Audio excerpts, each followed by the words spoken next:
Walang nakikitang problema ang Commission on Elections kung sakaling iurong ang unang parliamentary elections ng BARM. Sa ngayon ay ipinahinto na ng COMELEC ang pag-iimprenta ng mga balota para dito. Ang detalye sa Balitang Pambansa ni Luis Erispe ng PTV Manila.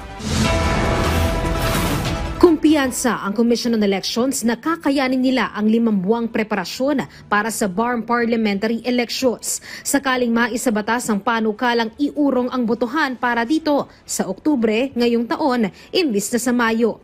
Sabi ng COMELEC, ngayon pa lang nakalatag na ang magiging schedule ng kanilang preparasyon at magkakaroon pa sila ng sapat na oras para maipaunawa sa mga taga-rehiyon ang kahalagahan ng parliamentary elections sa kanilang lugar.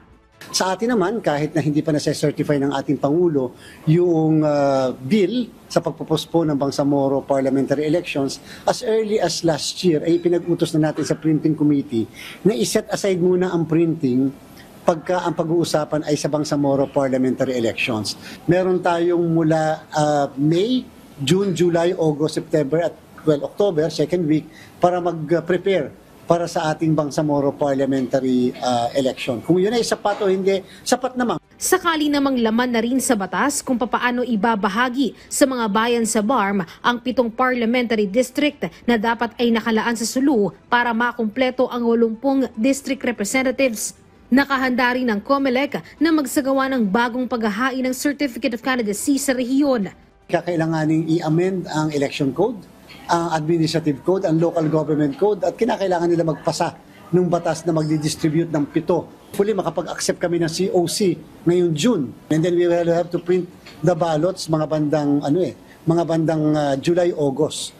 Kasi remember, this is a new reprinting of the ballots. Pero sabi ng COMELEC, kailangan maging malinaw pa rin sa batas kung magiging special elections ba ang pag-urong ng BARM parliamentary elections o ito ay magiging kadugsong lang ng national at local elections. Kung special elections kasi, kakailanganin nilang humingi ng 2.5 billion pesos na dagdag na pondo sa gobyerno at mahabang proseso pa sa bidding para sa automated elections. Pero kung magiging kadugsong lang ito ng midterm elections, ang gagastusin lang ng COMELEC pag-iimprenta ng 2.3 milyon na balota at dagdag na 2,000 honoraria para sa mga guro na magsasagawa ng botohan.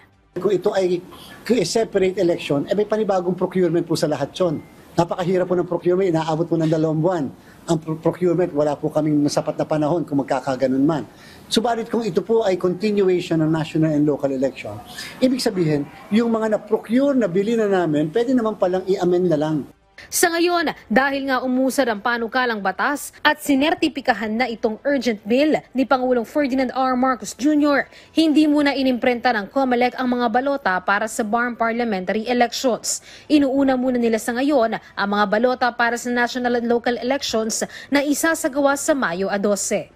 Mula sa People's Television Network, Luisa Erispe para sa Balitang Pambansa.